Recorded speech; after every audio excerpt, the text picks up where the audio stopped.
Hey Tyler, have you ever wanted to make your own podcast? Absolutely, I have. Well, if you want to make your podcast, you should go to Anchor. It's the easiest way to make a podcast. Here's why. For one, it's free to use, no monthly fees. There's creation tools that allow you to record and edit your podcast right from your phone or computer, so you don't need any of that special equipment. Anchor will distribute your podcast for you so it can be heard on Spotify, Apple Podcasts, and many more. You can make money from your podcast with no minimum listenership, and it's everything you need to make a podcast in one place.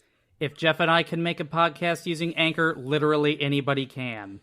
So, download the free Anchor app or go to anchor.fm to get started. The following podcast is a member of the Pokecasters Network. Pokecasters Network, supporting Pokemon content creators, their shows, and the community of Pokemon fans. To find out more, check out PokecastersNetwork.com or find us on Twitter and Facebook.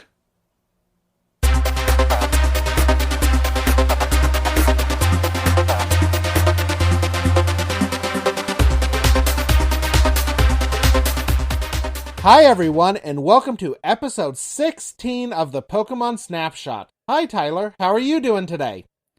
Oh, I'm pretty fantastic, Jeff. I am week 1 into my 3-week break from work for the holidays. Yeah, rub it in. I'm on vacation all week too, so at least I get to enjoy a week, but not 3 weeks like you do. Yeah, it's because I'm a model employee. That's why they gave it to me. Totally has nothing to do with disciplinary action.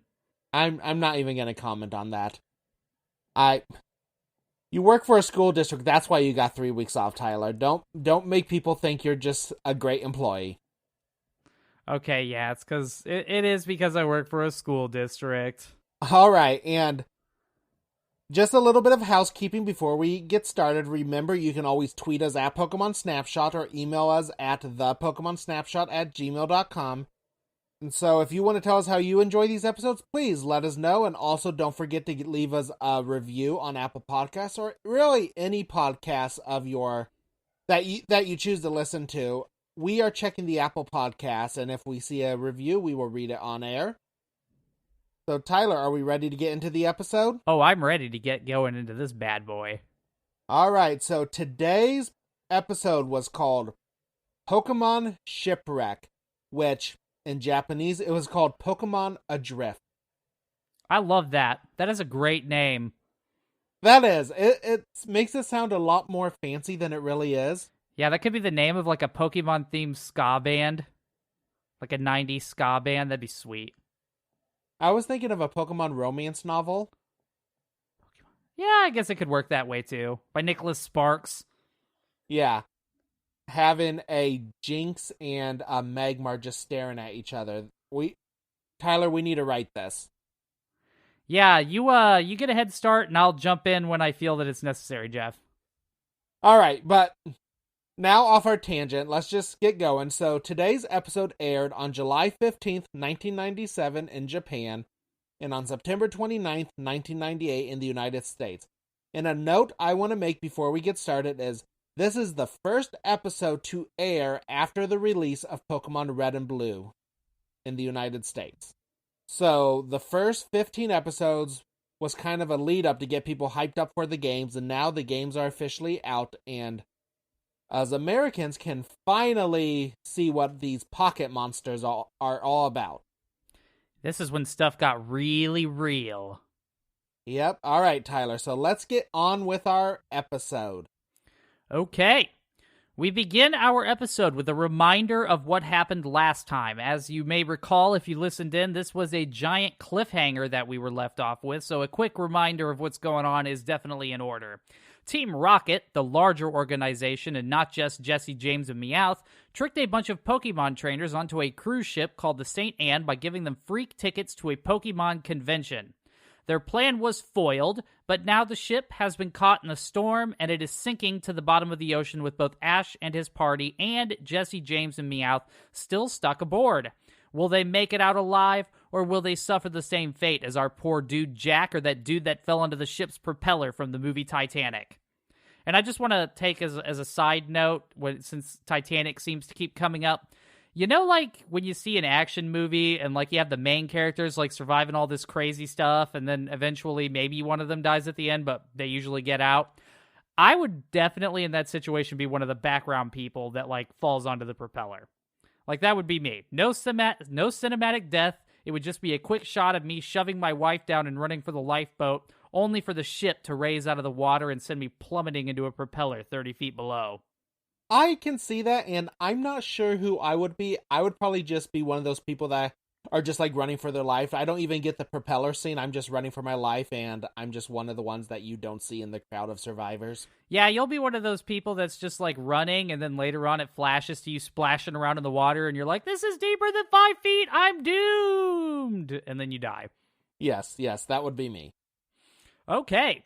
Once the recap from the last episode is done, we see a police ship wading through the rubble of the shipwreck.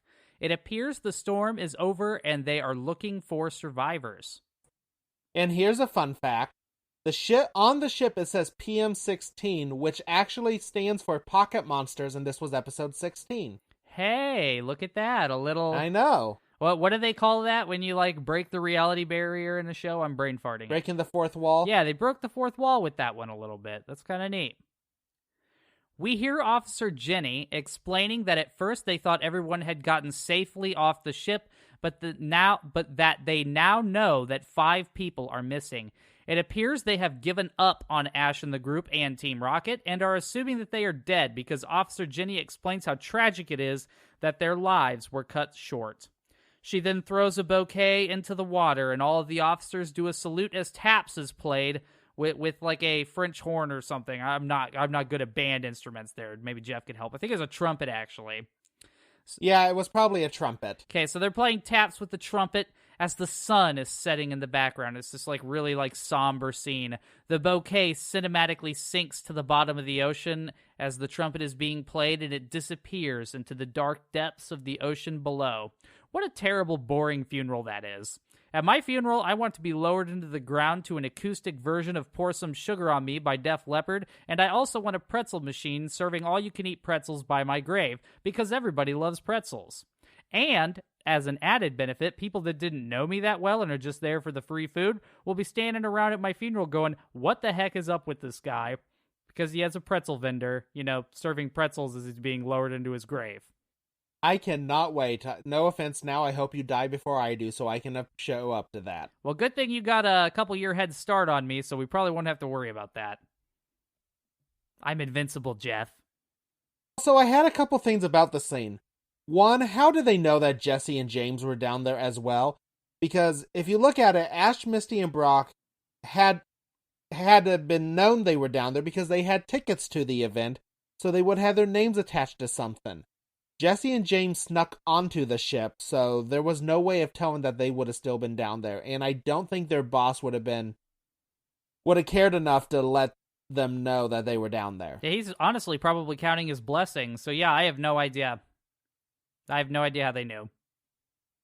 And the other thing I wanted to note was, did anyone tell their parents? I mean, these are children. I feel the most important thing to do in this situation is to tell their families. But we're just going to have the funeral right away. We're not going to wait for their parents to show up. Honestly, they're not very far from their parents. I mean, it took them that long to get there because they got lost multiple times. Yeah, I don't know. I feel like they could have definitely called the parents and been like, hey, you all want to come out here and watch this really boring funeral that we threw together for your kids where we play taps even though they have no connection to the military whatsoever, and then salute them, bury them at sea, as you will. And then they'd be like, what? My child's dead, and yada, yada, yada. This whole thing. They probably just wanted to avoid that awkward conversation. That kind of would have ruined the episode. Once the boring funeral is over, we flash to inside of the ship where we see Brock, Misty, and Pikachu waking Ash up. Ash is confused because everyone is upside down, and they ask him if he is feeling okay. He says, what are you talking about, am I feeling okay? You guys are the ones upside down.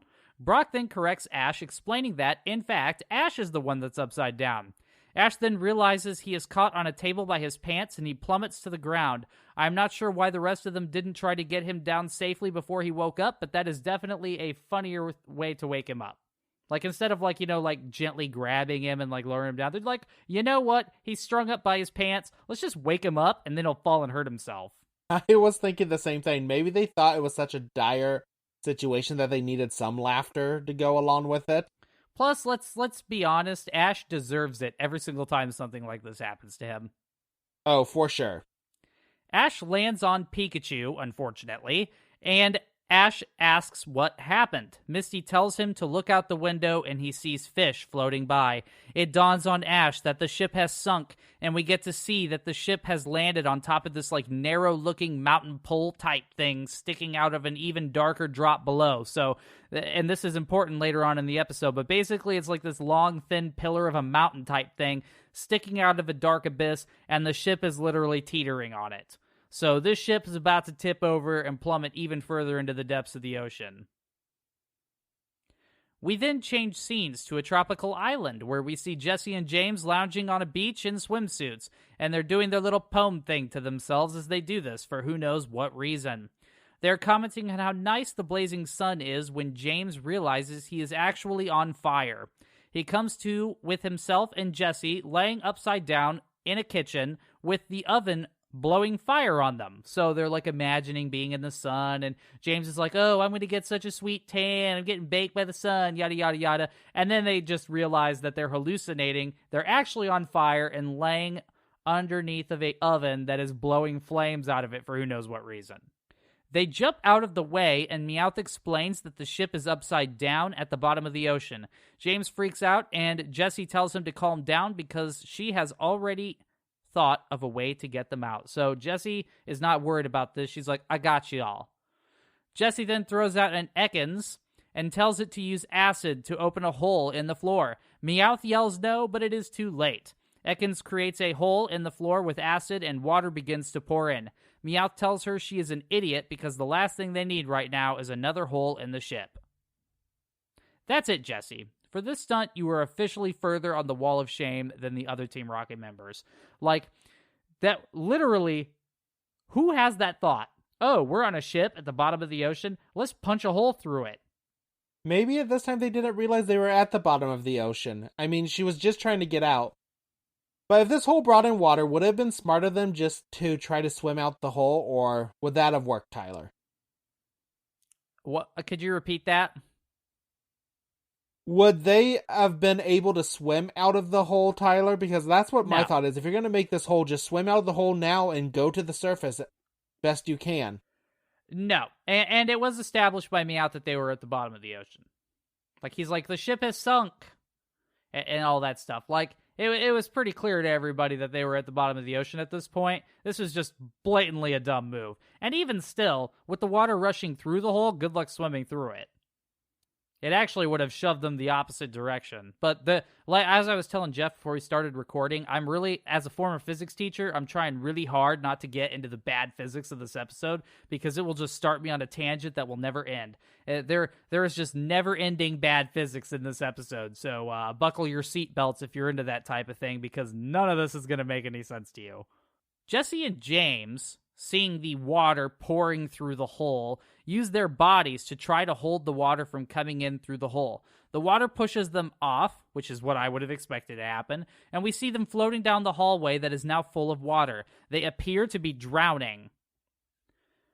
Before we can see this happen, though, we change scenes again to Ash and his party walking into a stairwell. Ash wonders what they should do, and Misty says that they should keep calm because as long as there is air inside the ship, it will take time to fill up with water. Brock then chimes in and says, sure, but we better not waste any time escaping. Captain Obvious saves the day again. Thanks, Brock. And as I said earlier, I'm no scientist, but I'm not actually sure it is the air that is stopping the water from filling in faster. I don't think that's how it works. Well, it can. Like, I've heard of, like, people, like, having overturned canoes, like, underwater. Like, if you trap an air bubble, it can do that. But they would be crushed at the bottom of the ocean regardless. Like, you want to know what happens in the real world when this happens, Jeff? They would all be crushed to smithereens by the pressure of the water, and they'd probably be drowned before they hit the bottom. So, I don't think that I mean, like I said, we could dig into it, but I do think, I'm not sure how it would work with an entire ship. I doubt it would be airtight enough for that to work, but like with like a canoe or something, you could kind of get an air bubble going underneath of there, but you tilt it like one direction or the other and you'll screw it up. So I'm going to go with no, probably not. Yeah, it's just like the old trick you'd play as a kid. I don't know, there was like this a science experiment I remember doing where you had to water up a napkin in a cup and you put the cup in a filled sink and you bring it up and the napkin's still dry because the air bubble keeps the napkin dry. Right. But it's a lot different when your vessel isn't a canoe or a small cup, it's a giant cruise ship. Yeah, I don't think it would be airtight enough to trap an air bubble in it like that. Like, and I'd have to get way deeper into this to figure out, whether or not this would be possible, but I'm going to go with no. Probably not. This whole thing is bad. They should be dead, Jeff. I just want to make that clear. They should be very dead. And anytime we analyze the science of this episode, just remember, none of it matters. They should just be dead. All right, I'll remember that. Oh, man. Misty and Ash not in agreement, as if they didn't already know that, and Misty says that they can either go up or down. Ash says that since the ship is sinking, they should definitely head up. However, they figure that since the ship is upside down, they will have to dive down to the deck to get out of the ship. Brock then points out that if they attempt this and they come across a dead end, they are done for. At this point, Ash pictures himself getting stuck down there while trying to swim out and then drowning. Holy cow, this episode gets dark. Like, this is not the first or last time we're going to encounter somebody potentially dying here. Ash panics at this thought and says, well, how are we supposed to know? In reference to them knowing what route to take.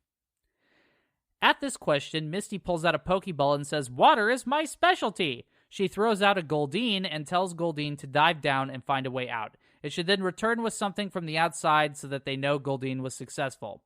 And I just want to say that this is overall not a great plan, in my opinion. Do they not trust Goldeen? So they ask Goldeen to, actually grab something from the outside of the ship and bring it in. And I wonder, do they not trust Goldeen? Do they think Goldeen is going to lead them to their death?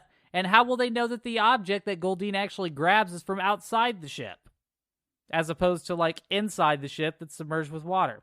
Plus, all of that aside, what are they planning on doing when they get out of the ship at the bottom of the ocean? That's the other thing I'm wondering, because aside from the water pressure, crushing them, there's no way they'll be able to hold their breath long enough to swim out. So the whole thing is just, woohoo, boy. There we go. We're getting on my tangent.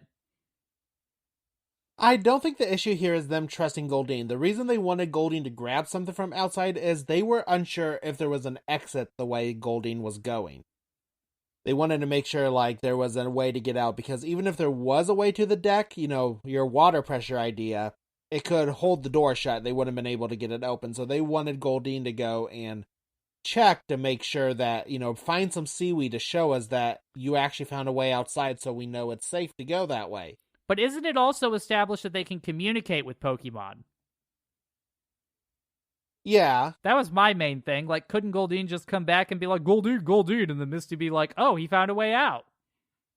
I think, though, whenever Ash had to communicate with Pikachu had to use hand gestures and stuff and made guesses. They don't exactly know what their Pokemon are saying.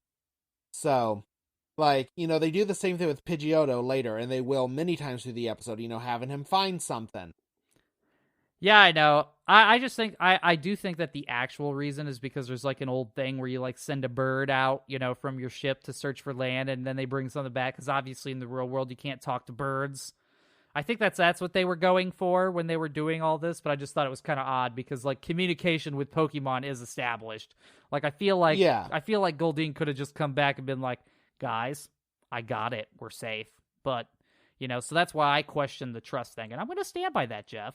I don't think that I think that they just don't trust Goldeen here. Maybe Goldeen is was it Bulbasaur and is a secret murderer, and we just don't know that because we haven't seen Goldeen's backstory yet. Maybe. It's very possible. We then see Goldeen swim through the halls of the ship and eventually come upon a blocked path. Goldeen goes down and does the little plan after Misty says all this stuff. And so Goldeen is dives down and is swimming through the halls. The halls are full of water. And then Goldeen turns around and sees Team Rocket drowning in the hallway.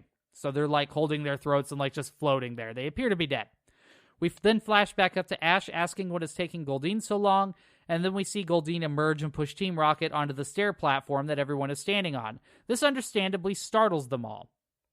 Ash says, Team Rocket, and Brock says, wow, they look terrible. Thanks, Brock. We see Team Rocket lying on the ground with blue on their face as they are spitting out water. They try to summon the strength to do their little poem again, but it doesn't work. Team Rocket then realizes who they are, so who Ash and the party are, and spring back to life. They grab their Pokeballs, and Jessie says, we've got you brats cornered. They throw out Ekans and Coughing, and Ash and Brock throw out Charmander, Bulbasaur, Squirtle, and Geodude. And Ash, I'm pretty sure that is cheating, but whatever, I guess. Hey, there are no rules when you face Team Rocket, and I think Ash has decided that you don't always have to play by the rules. Are you actually insinuating that Ash has had some character development during this show, Jeff? I am. I mean, before he'd be like, hey, that's against the rules, but now he's just like, whatever, I'm going to send 4 Pokemon against your 2. I don't know how to feel about this. In some ways, I feel betrayed by you, and in other ways, I think maybe he has grown a little bit as a character. It definitely can't be that, though, so I just think you betrayed me, Jeff. I'm sorry. Okay. I'm just kidding. I think that's probably it, in all honesty. Right as they are about to battle, so everyone's throwing out their Pokemon, right as they're about to battle, however, the ship starts to sway, and we see it teetering on the pillar that it is resting on. The whole group begins to slide down the hallway. They crash into the wall. Misty says, the ship will roll if we don't do something quick, and Ash tells all the Pokemon to run to the other side of the ship, but this proves to be too much weight once they do this, and the ship starts to teeter in the opposite direction, which then throws everybody down on that end of the hallway. Ash immediately tells all the Pokemon to run to the other side, because that seems like a bright move, because apparently he thinks that it will work this time. Isn't that like the definition of insanity, doing the same thing over and over and expecting different results? No, doing the same thing over and over again and expecting the same results. That's what I said, I thought. No, he said different results. Oh, okay. Well, you know what I mean. Yes. So anyway, yeah, I mean, he tells them to immediately run back down the hallway, and then expecting like something different to happen, but obviously we know what's going to happen. But fortunately, Brock tells Geodude to stay. It appears he doesn't listen, but Meowth and Pikachu stay, so that sort of stabilizes the ship, but only barely. So Ash tells all the Pokemon to go back. Some of them actually stay, so Meowth and Pikachu hang back. Misty tells them to call their Pokemon back, but Ash says that if they do, then they will lose to Team Rocket. So Misty's like, hey, we're all going to die. Pull in your Pokemon. And then Ash goes, but no, we'll lose to Team Rocket. For that, Ash, you are now deeper on the wall of shame. Like, you are putting bad priorities ahead of everybody's lives here by not taking in your Pokemon right away. You're going to the wall of shame. Yeah, for sure. Definitely with that. I mean, he's already on there, so it doesn't really matter, but he's not helping him get off. And I do want to say, Tyler, you were right. Insanity is doing the same thing over and over again and expecting different results. I got it wrong, and I just wanted to say that before I get, like, roasted in the comments. I was going to wait till we were done recording and be like, Jeff, you're insane. But we'll just go with... I was just going to let it be. I was going to be a big person. You should be proud of me. And you should be proud of me for honoring my mistake and accepting that I made a mistake. We're growing more than Ashes during this podcast. I know. Well, this is a beautiful moment.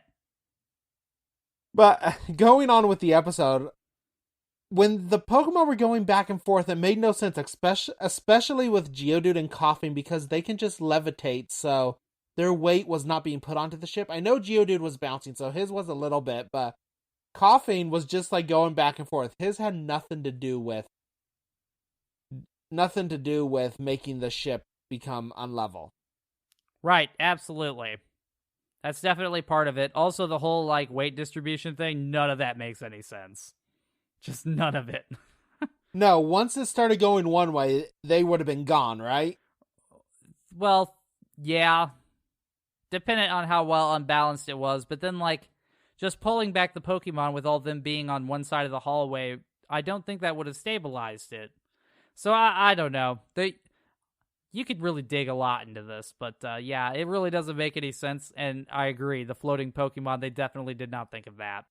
So Misty tells them to bring their Pokemon back in. Ash says that they will lose to Team Rocket. Brock initially agrees with Ash, but then Misty convinces everyone that the battle is not important, so that they all call back in their Pokemon.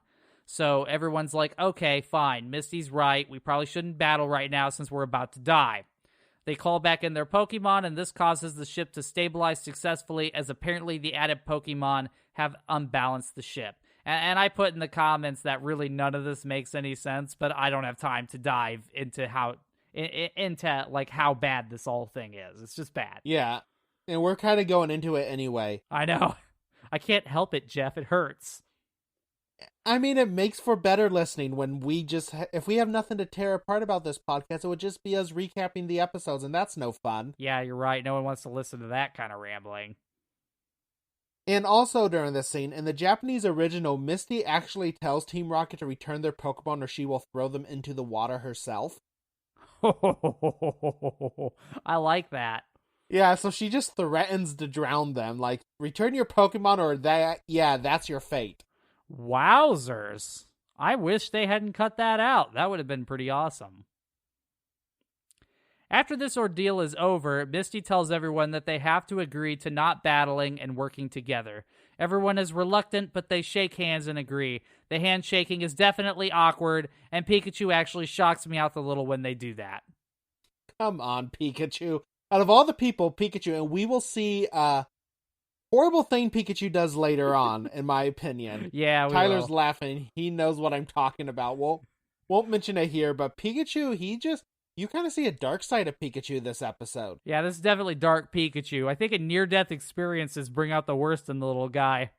Once this is over, they get to work on finding out how to get out. Misty says that she has an idea because she built her own St. Anne once, but it was only a model, so I'm not sure I feel much better about her little plan. However, Misty explains that building this model has allowed her to learn the layout of the ship. She explains that they should head up to the hole and cut a hole from there in order to escape. They decide to start heading up, and Brock spots a staircase leading up. He throws out Onyx to make a staircase that they climb up.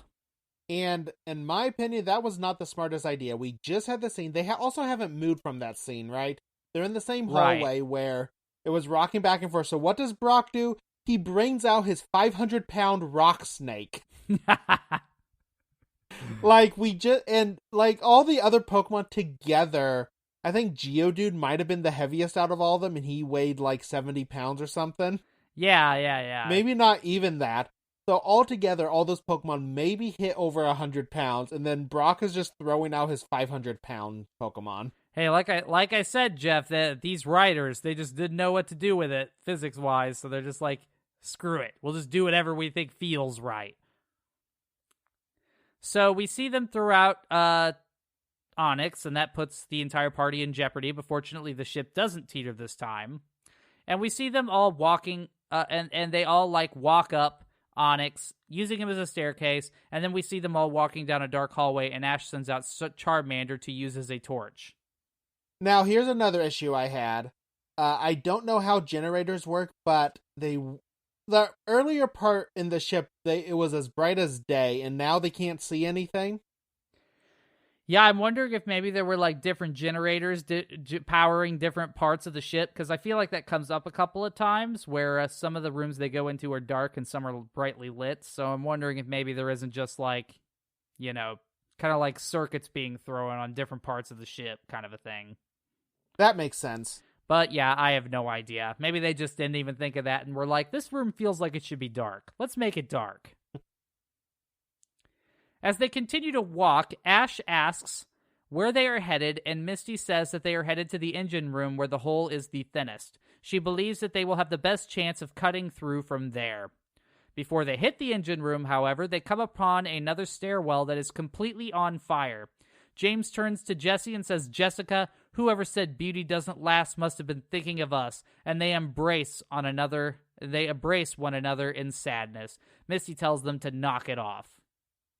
Man, Misty, ruining the mood here. He just doesn't want anything to do with them this episode. They do also during this whole thing, and I thought it was funny, because they mentioned that they are both good dressers, and pretty much saying, why should people that dress as well as them die like this? They're saying that as they're embracing. in the Japanese original, they say that they will never forget each other. It's a little more sentimental. I bet... And, Sorry, go ahead. oh, continue. I was going to say, I bet that they changed that to, lighten the mood a little bit, because that would have been kind of dark. And we've already had some dark stuff in here. Yeah, some other points I had. There are also other points where Misty and Team Rocket mention that they do not want to die. In the dub, I feel like death is never explicitly stated. They say drown, but they never actually say the word die or death. Even during the funeral, I don't think they say they died. They just said they never came up. Yeah, I think they said their exact words were that they were missing. Yeah, so in the dub at least, they were not using the word death, die, dead. They were just saying drown and kind of skirting the idea. And it's just even as a 10-year-old, I'd be like, I know what's going on here. Yeah, everybody knows that they're gonna die. In fact, they should already be dead. Yeah. That's interesting, though. Anyway, after this happens, so they're in a stairwell, it's on fire. Jesse and James are embracing one another. They think they're gonna die. And they all begin thinking of another way, and Ash tells Pikachu to give him a little shock to jumpstart his brain. Pikachu does this, so they're all thinking of a way to get out, and Ash basically turns to Pikachu and is like, hey, can you give me a little shock to jumpstart my brain? Those are his exact words. Pikachu does, and Ash immediately says that he has an idea. He then throws out Bulbasaur. What the heck did we all just witness? Are we now to assume that Pikachu can give Ash a little shock to make him temporarily not as dumb? Does this ever come back into play again? I don't think it ever comes back in play, and Pikachu has shocked him plenty of times, and I will just say he is still as dim-witted as before. Right. Definitely. If it does have any actual effect on him, it's definitely not permanent. Bulbasaur, now out, uses its vines to extend and grab onto the door above the flames. Everyone begins to cross above the flames by shimmying on the vines. James is freaked out and says that he is staying, but Jessie slaps him to snap out of it. She says that she won't leave without him. That's nice. Ash then calls over and asks if they are coming. Everyone is already over, and I am not entirely sure how Bulbasaur did it. So, James is like, I'm not going, and Jessie's like, I won't leave without you, and they're having this nice moment, and then Ash ruins it, because he's like, hey, we're already over here, including Bulbasaur. Bulbasaur had its vines sticking out, and everyone was climbing across it. How did Bulbasaur get across? I just thought they were going to sacrifice the little serial killer. Well, Bulbasaur's vines can extend, so I'm guessing they just held onto his vines, and Bulbasaur just, was bringing them in, so he just flew right over. Right. Okay, that makes sense. But anyway, Team Rocket freaks out and asks them to send back over the vines. And I just want to say that this could have been their chance to get rid of Team Rocket. I know it's not the noble thing to do, but I definitely would have considered it a little bit. Do I throw the vines from Bulbasaur? I mean, these guys have tried to steal my stuff and kill me multiple times. Maybe now's my chance to be rid of them. Yeah, and it was kind of a jerk move on their part anyway, because they're just obviously Jesse and James are scared at this moment, so they're like, oh, let's freak them out even more and just all go over on the other side and not let them across, or at least make them think they're not allowed across. Right. You just play with emotions in a life or death situation here. That's pretty messed up. Yeah, and as soon as Jesse and James were freaking out before they got back over there, we go into our Who's That Pokemon segment. Who's that Pokemon? And our Who's That Pokemon for this week is Magikarp, which in Japanese is called Koikin. Hey, Jeff, while you take care of this, I'm just going to run upstairs real quick. I'll be back in 5 minutes. Funny, Tyler.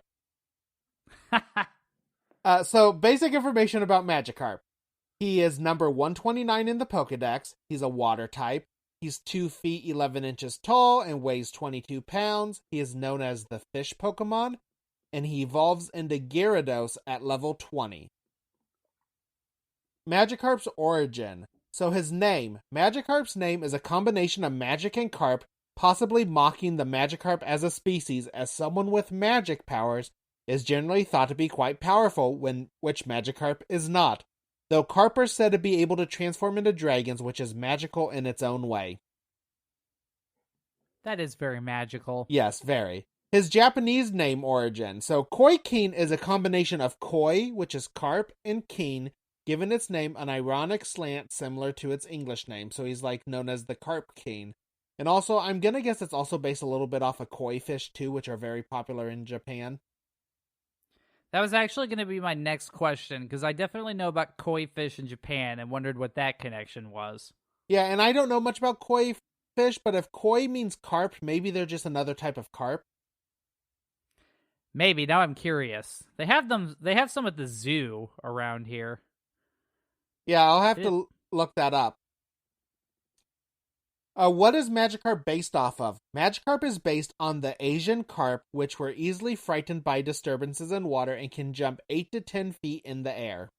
Magikarp's evolution into Gyarados is based on a legend about how carp that leaped over the Dragon Gate would become dragons.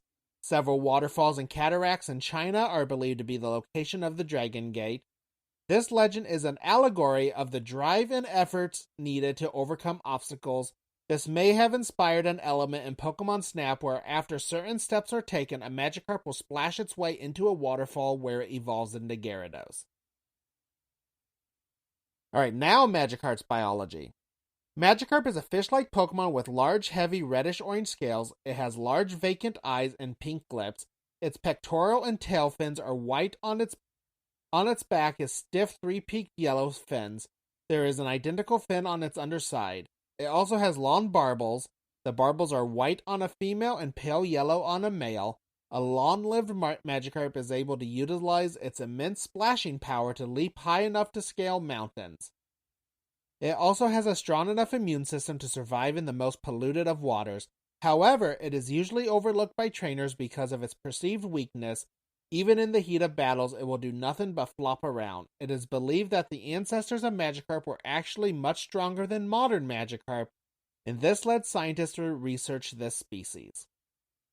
Alright, some Pokedex entries on Magikarp, and before we get going, I want to say some of these Pokedex entries are just downright mean to Magikarp. I'm very excited for this now. Continue. So, Red and Blue says, in the distant past it was somewhat stronger than the horribly weak descendants that exist today. That is great. Yeah. Pokemon Gold says, an underpowered, pathetic Pokemon. It may jump high on rare occasions, but never more than 7 feet.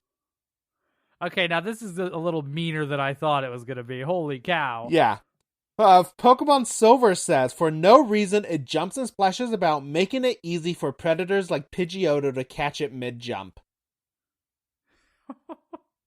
So now it's saying that your awkward movements make you easy prey. Yep.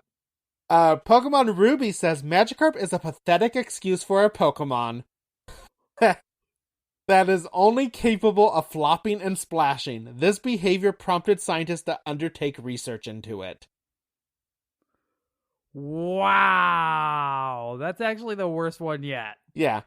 And then Pokemon Diamond says, it is said to be the world's weakest Pokemon. No one knows why it has managed to survive. Oh, gosh. And Pokemon X says, it is virtually worthless in terms of both power and speed. It is the most weak and pathetic Pokemon in the world. Okay, now that one's not even trying to be clever. It's just like, yeah, this Pokemon, screw that one. So that is Magikarp. Tyler, does this make you feel sorry for Magikarp after hearing what the Pokedex says about it? Actually, yeah, a little bit. Like, I was looking forward to it because, like, I thought that they were gonna like throw some subtle shade, like, you know, without just being. But instead, they're like, it's downright pathetic, and like things like that. It's like, okay, that's maybe a little too harsh. Like Pokemon Diamond, where it says no one knows why it has managed to survive. Now that's just horrible. I mean, here are some words to describe it just from these Pokedex entries. And remind you, I skip Pokedex entries. I don't read them all. We've seen the word weak, pathetic, worthless, a pathetic excuse, horribly weak. Like, all those describe Magikarp in these 6 entries I chose. Yeah, that was definitely a little much. Yeah, and so that was our Who's That Pokemon segment. Yikes, poor Magikarp. All right. I'm going to stop being so mean to the little guy. Jeez. Who's that Pokemon? Pokemon! We then see, so as a reminder from before, they have, shot the whips, across a platform over a burning stairway. They've all climbed across and they left Team Rocket behind. And Team Rocket's basically like, don't leave us behind, and yada, yada, yada. Well, anyway, we then see Ash and the party standing in what I assume is the engine room, with Team Rocket kneeling on the ground in front of them, completely out of breath. So it appears that they did help Team Rocket get across the fiery burning stairwell. Ash says that this is no time to take a break and sends out Charmander. Ash tells Charmander to use his flames to weld through the hull of the ship, and I'm not entirely sure how that's how welding works, but you get the idea. He's going to use flames to blow a hole through the ship. Charmander begins to blast the hole, and Misty explains that they should all grab a water Pokemon that can bring them to the surface. Just then, the water comes rushing in, and Ash calls Charmander back as Charmander's literally running away from this water stream, holding his tail in front of him, because as we know, if his tail gets extinguished, he will die. Ash and the party all grab their water Pokemon and begin swimming out, but Team Rocket is still standing in the ship, saying that they don't have the right Pokemon. It appears that they don't have any water Pokemon. And I guess this is the moment they decide to be rid of Team Rocket because they didn't even try to help them here. No, they're just like, peace out, everybody. Sayonara. We're going to hop on our water Pokemon and fly out of this place, leaving you behind. It was a bad time for Team Rocket. Meowth is prancing around the water, saying that he hates water, especially wet water, and Jessie yells that they are in trouble because they can't escape without water Pokemon. Just then, we hear James giggling to himself, and Jessie asks him why he is doing that. Meowth says that he is cracking up, just like the ship. Haha, good pun. James then says that everyone made fun of him before, but now they will appreciate his genius. He reveals his golden Pokeball with none other than the Magikarp he paid way too much money for in the last episode. Jess and Meowth bow down to him and say that they aren't worthy. They both apologize to James. And you just mentioned the money, and I wanted to go back because I can't believe we didn't talk about this in the last episode. But he mentions their salary being used to pay for Magikarp, like next month's salary. James paid $300 for Magikarp, and that was supposed to be his and Jesse's next month's salary. So $150 a piece. I think they need a raise or something. Like, their boss is not paying them, even in 1998 or 97 standards when this episode aired, he is not paying them a livable wage.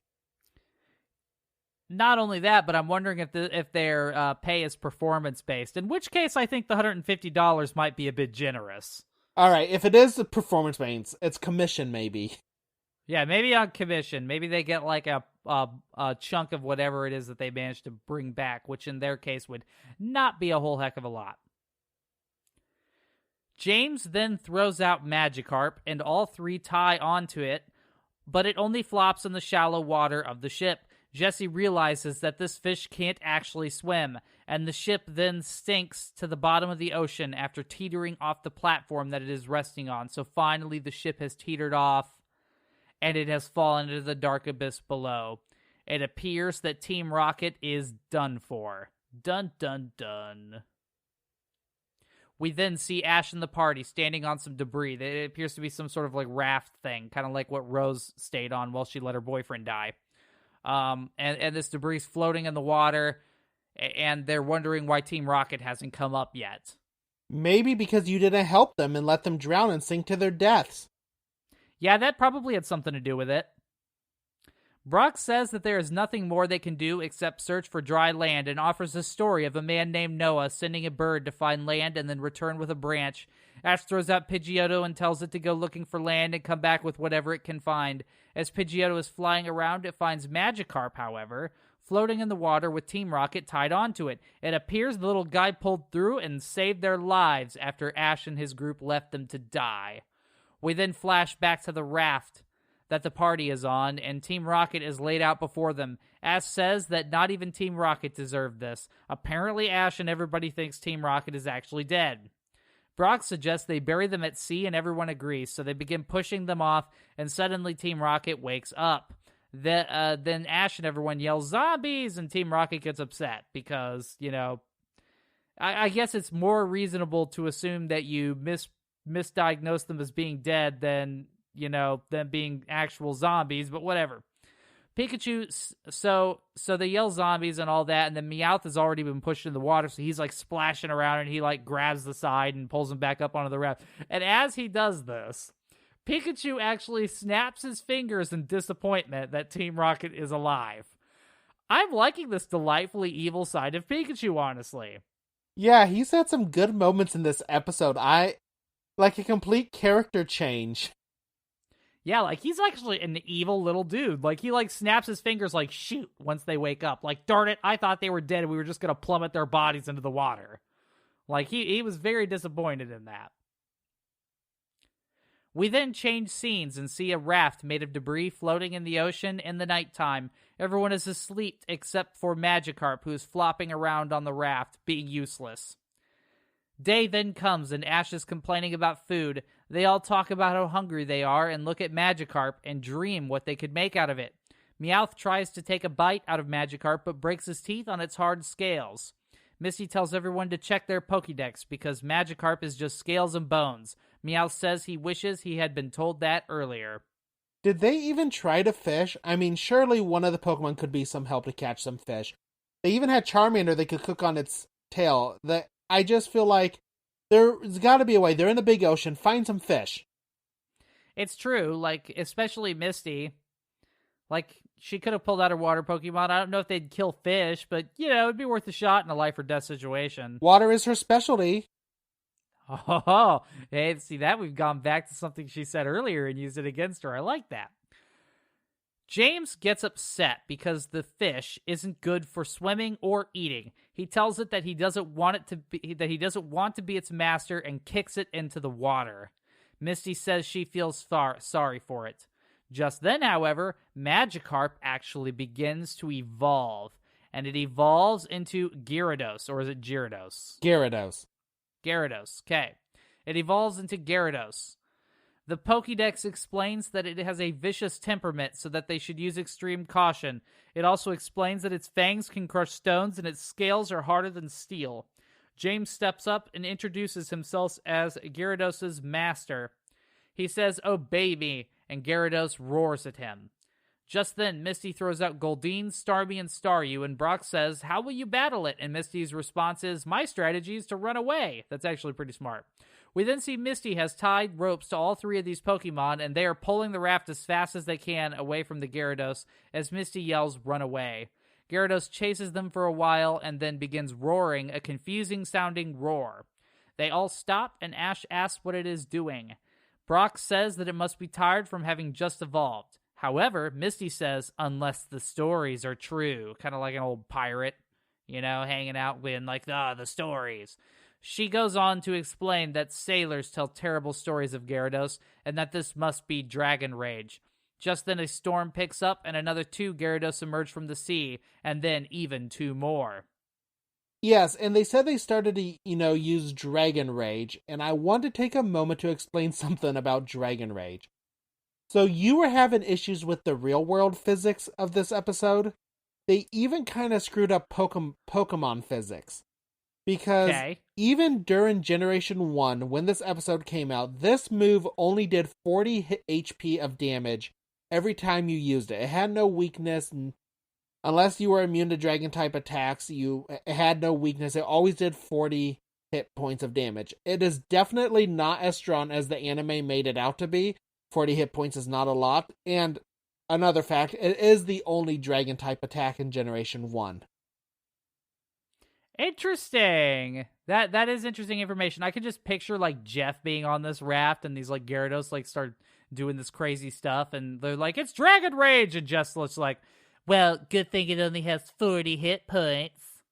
Yeah, so, and that makes me wonder, and it wasn't on the Bulbapedia page. I wonder if in the actual Japanese version it was a different move. Ah, that's a good point. I'm wondering that as well. Maybe they just thought Dragon Rage sounded cool when they were doing the dub.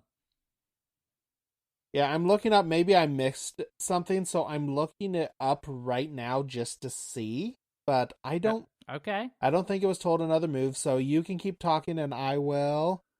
All right, we'll see if Jeff can find out the mystery. Everyone begins yelling as this is happening. So the storm picks up, and these 5 Gyarados have emerged from the sea. And everyone begins yelling. Meow says that they are doomed as Gyarados begins spinning in a circle, creating a huge water cyclone.